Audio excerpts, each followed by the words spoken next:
नमस्कार, जय सिया राम, ओम गणेशाय नमः। मैं अविनाश सिंह। आज हम बात करेंगे तुला राशि, तुला लग्न के जातकों के विषय में कैसा जाने वाला है आप लोगों के लिए अप्रैल 2026 का महीना। इस महीने सूर्य, शनि और मंगल, बाद में बुध, कुछ दिनों के लिए तो चारों ग्रह 11 से लेकर 15 अप्रैल तक चार चार ग्रह आपके षष्ठ भाव में है। यानी इस महीने बहुत कुछ आपके जीवन में हो रहा है, होने वाला है। जिनकी कुंडलियाँ अच्छी हैं या जो लोग पिछले 1 वर्षों से 1.5 वर्षों से परेशान बहुत चले आ रहे थे, उनके लिए चीज़ें अच्छी होने वाली हैं। आपके लिए आपके कर्ज उतर जाएंगे। लीगल इशू में बैंक से ऋण लिया हुआ था, आपने बहुत दिनों से परेशान है, कर्जदार आपको परेशान कर रहे हैं, बैंक का नोटिस आया हुआ है, ये सारी परेशानियाँ आपकी समाप्त हो रही हैं। तो कर्ज मुक्त हो रहे हैं आप इस महीने। रोग से भी मुक्त हो रहे हैं लगभग। इस महीने रोग आपको कम ही सताएगी। हालांकि जिनकी कुंडलियाँ अच्छी नहीं हैं, जिनकी कुंडलियों में दोष अभी चल रहा है, कोई ऐसा भाव महादशाएं दशाएं चल रही हैं, अंतरदशाएं चल रही हैं जो सही नहीं है, और ये जो ग्रह हैं आपकी कुंडली में अच्छे नहीं है, योग कारक नहीं है। लगभग सभी ग्रह तो नहीं हो सकते योग कारक, लेकिन मुख्य ग्रह मंगल, शनि, सूर्य तो 15 दिनों के लिए है। शनि और मंगल में से कोई ग्रह अगर योग कारक नहीं है, अब इस कुंडली के लिए, तुला लग्न के लिए तो अच्छा है, लेकिन आपके लिए मंगल भी कहाँ बैठे हैं, आपकी कुंडली में कहाँ है, गोचर के हिसाब से तो सही है, लेकिन आपकी कुंडली में वो कहाँ है योग कारक ग्रह, वो भी डिपेंड करता है कौन सी दशा चल रही है। तो हो सकता है कि कर्ज में फंस जाएं आप, या पुराने कर्जे उतरे और नए कर्जे में फंस जाएं। कर्ज में फंसने के चांसेस तो हैं ही हैं, और वो फंसेंगे भी आप ना चाहते हुए। आपकी बुद्धि भ्रमित रहेगी, और इस बुद्धि भ्रमित, क्योंकि बुद्ध बुद्धि है, और आपके लिए कहीं ना कहीं बुध भाग्येश होकर 12वें भाव के स्वामी होकर इस महीने षष्ठ भाव में ही रहेंगे, राहु के साथ शुरुआत में। सोचिएगा 11 अप्रैल तक आपको कोई भी निवेश नहीं करना है। 11 अप्रैल के बाद करिएगा। कुछ भी ऐसा अपने आजीविका को चलाने के लिए मत करिएगा कि बहुत ही ज़रूरी है, इसके बिना जी ही नहीं पाएंगे, पैसे की आवश्यकता है, और नए कर्ज में फंस जाइएगा। पुराना कर्ज जैसे उतरा, नए कर्ज ले लीजिए, ऐसा बिल्कुल मत करिएगा। ये होने के चांसेस बने हुए हैं। सोचिएगा, समझिएगा, और इसके लिए आप पूरे परिवार से लड़ भी सकते हैं कि नहीं इसकी आवश्यकता है। पूरा परिवार भले समझाता है कि नहीं अभी अभी कर्जे से निकले हो, नया कर्ज मत लो, लेकिन आप लड़ेंगे। कोशिश करिए ऐसा ना करिए, नहीं तो बहुत बुरा फिर से फंसेंगे आप। और इसका दंड शनि ऑलरेडी दे चुके हैं पिछले 1.5 सालों में। रोग, ऋणी, शत्रु तीनों से परेशान हो चुके हैं आप। इस महीने इनसे दोबारा से फंसने से बचिएगा। कार्य क्षेत्र की बात करें, कार्य क्षेत्र में समय अनुकूल है। कार्य क्षेत्र में आपके गुरु उच्चाभिलाषी हैं। चंद्रमा देखिए आपके कार्य क्षेत्र के स्वामी होते हैं, और पूरे महीने में वो हर ग्रह, हर राशि का चक्कर लगाते हैं। तो कार्य क्षेत्र में ठीक है, समय बुरा नहीं, किसी भी ऐसे बुरे ग्रह की दृष्टि भी नहीं पड़ रही है उस पर। तो ऐसा सच आपको कोई परेशानी नहीं चलेगी। जैसा चल रहा था वैसा ही आपका कार्य क्षेत्र चलता रहेगा। तो ये महीना कार्य क्षेत्र में तो बुरा नहीं है बिल्कुल भी, जो है प्राप्ति होगी आपको। कार्य क्षेत्र में आराम से जीवन जैसा चल रहा था, प्राइवेट में हो, गवर्नमेंट जॉब में हो, किसी भी जॉब में आप, कार्य क्षेत्र में चीज़ें अच्छी हैं। नौकरी बल्कि पाने के योग है। बहुत सारे ग्रह षष्ठ भाव में होते हैं, नौकरी वाले भाव में इतने सारे ग्रहों का होना, यानी कि, और सूर्य और मंगल विशेष रूप से 15 तक। तो 15 तक आपके कहीं ना कहीं सरकारी जॉब के इंटरव्यू हैं, एग्ज़ाम है, इन सब में आपको सहायता प्राप्त हो जाएगी। कोई इंटरव्यू देते हैं आप, तो वहाँ आप क्रैक डाउन कर सकते हैं, या फिर कोई एग्ज़ाम देते हैं हायर किसी पोस्ट के लिए, बेल्ट वाली नौकरी के लिए, तो सूर्य शनि मंगल है वहाँ पे। लेकिन याद रखिएगा, सफलता उन्हीं को मिलेगी जिन्होंने प्रैक्टिस करी है 2 सालों 3 सालों में। ये नहीं कि 2-3 महीने से प्रैक्टिस करें नहीं मिलेगी, वो ऐसे भी नहीं मिलती, ये एक नॉर्मल सी बात है। लेकिन यहाँ शनि बैठे हैं आपके 1.5 वर्षों से, यानी शनि अगर षष्ठ भाव में बैठे तो नौकरी आसानी से, सरलता से नहीं देंगे। पिछले 1.5 सालों में अगर 150 इंटरव्यू भी दिए होंगे आपने, और तैयारी आपकी नहीं होगी उचित, तो आपको नौकरी नहीं मिलेगी।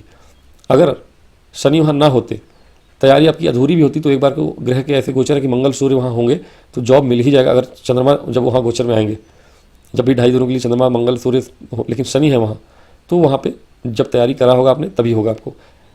जो लोग लंबे समय से तैयारी करते आ रहे हैं उन लोगों के लिए तो बहुत अच्छा समय है। इंटरव्यू दीजिए या एग्ज़ाम दीजिए, सरकारी नौकरी की लगने के योग है। नॉर्मल उच्च शिक्षा, हायर स्टडीज़ में डॉक्टर या इंजीनियर बनने के लिए कोई एग्ज़ाम देना है, उसमें भी अच्छा करेंगे आप। तो उस समय एग्ज़ाम वगैरह स्टूडेंट के लिए, नौकरी पेशा जीवन में इंटरव्यू वगैरह देने के लिए तो ठीक है, अच्छा है, स्किल्स फुल है अगर आप, तब तो नौकरी मिलना ही मिलना है आपको। भाग्य साथ देगा आपका। नौकरी ढूंढ रहे बहुत दिनों से, नहीं मिली थी, इस महीने बिना पूछे मिल जाएगी। आप इंटरव्यू बस दीजिए, जाइए वहाँ। लेकिन सूर्य का गोचर 15 को हो जाएगा, उसके पहले बुध ही आ जाएंगे, और बुध और ये चतुर्ग्रही योग बन जाएगा, बुध शुक्र शनि, सूर्य शनि मंगल। तो ये चारों ग्रह जब एक साथ होंगे तो जॉब लगने के चांसेस बढ़ जाएंगे। यहाँ नीच के होंगे बुध, लेकिन चूँकि विपरीत राजयोग भी बनाएंगे, नीचे अगर विपरीत राजयोग बना रहा है षष्ठ भाव में तो लोन वगैरह ले पाएंगे आप, अपने आप ही मिलेगा, लेकिन लीजिएगा नहीं, ये मेरा खुल के दावा है कि शनि जब तक वहाँ बैठे हैं, मंगल बैठे हैं, तब तक लोन मत लीजिए, नहीं तो फंस जाएंगे बहुत बुरी तरह। और जॉब इंटरव्यू वगैरह के लिए अच्छा रहेगा, एग्जाम देने के लिए अच्छा रहेगा, भले विपरीत राजयोग बन रहा है, नीचे ग्रह हैं तब अच्छा है, षष्ठ भाव में नीचे ग्रह अच्छा ही होता है।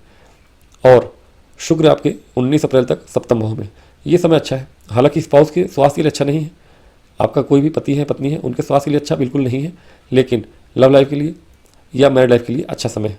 लव लाइफ के लिए नहीं, मैरिड लाइफ के लिए, मैरिड लाइफ में आपके प्रेम संबंध है अच्छे रहेंगे, जो भी है आप हस्बैंड वाइफ साथ में रहेंगे 20 अप्रैल तक, तो कोई समस्या आपको नहीं आनी है।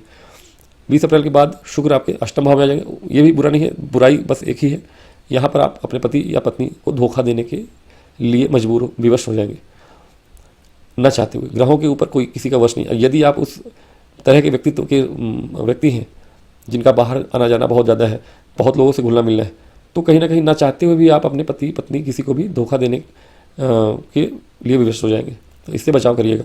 और गुप्त परेशानियों से भी बचाव करिएगा, जिनको एज हो चुकी है, प्रोस्टेट वगैरह की प्रॉब्लम हो सकती है, इन सब चीज़ों से भी परेशान हो सकते हैं।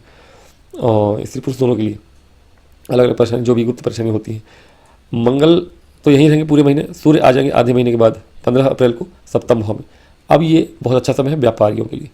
पहले हाफ में व्यापार में आप बहुत अच्छा तो नहीं करेंगे, कर्जे वगैरह लेने के सोच सकते हैं, कर्ज से मुक्त भी होंगे कुछ लोग फंस सकते हैं, लेकिन सेकेंड हाफ में सूर्य के यहाँ आने के बाद व्यापार में आपको लाभ मिलना शुरू हो जाएगा। मंगल हालांकि आपके लिए धन भाव के स्वामी है, षष्ठ भाव में है तो कर्जे से मुक्त करेंगे, लेकिन सप्तमेश भी है, व्यापार भाव के भी स्वामी है, अपने से 12वें हैं षष्ठ भाव में, तो व्यापार लेके लोन बढ़ाना चाहते हैं, बिना व्यापार किए बिना लोन के व्यापार बहुत ज़्यादा बढ़ाना मुश्किल ही है, लेकिन लेना है तो सोच समझ के लेना है, मैंने पहले ही बताया, बढ़ाना है तो बढ़ाइए। सूर्य के 15 अप्रैल के बाद वहाँ आने पर लाभेश है, सूर्य सप्तम में आएंगे, व्यापार में लाभ होना शुरू होगा आपको, और किसी तरह कर्जे लेके हो, लोन हो, व्यापार बढ़ेगा आपका, इस महीने बढ़ने वाला ही है। बाकी रहा इस महीने एस्ट्रोलॉजी वाले जो लोग हैं उनके लिए अच्छा समय रहेगा, जो सेकेंड हाफ है या अंतिम 10 दिन है। पैतृक संपत्ति का कुछ प्राप्ति हो सकता है, शुक्र अष्टम भाव में है। जो लोग ऑकल्ट साइंस से जुड़े हैं, ज्योतिष विद्या से जुड़े हैं, अंक शास्त्र से जुड़े हैं, उनके लिए अच्छा समय है। हायर स्टडीज़ करना चाहते हैं, डॉक्टर हैं, उनके लिए अच्छा समय है। कम्युनिकेशन के फील्ड में, यातायात के फील्ड में है, जो लोग ट्रांसपोर्ट के बिजनेस में है उनके लिए अच्छा समय है। ग्लैमर वर्ल्ड में जो लोग जुड़े हुए हैं उनके लिए भी अच्छा समय रहेगा ये महीना। बस अपने स्वास्थ्य का ध्यान रखना है विशेष रूप से, और अपनी माता के स्वास्थ्य का ध्यान भी रखना है।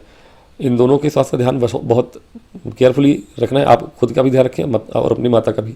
यहाँ पे स्वास्थ्य संबंधी परेशानियाँ दिख रही हैं। लव लाइफ में अच्छा समय उतना नहीं है, मैरिड लाइफ के लिए सही है, लेकिन सेकेंड हाफ में ईगो क्लैशेस हो सकते हैं सूर्य के गोचर के बाद, तो उससे बचाव करना पड़ेगा आपको। बाकी ओवरऑल समय बहुत बुरा नहीं है, कुछ चीज़ों का ध्यान रखना ही पड़ेगा आपको।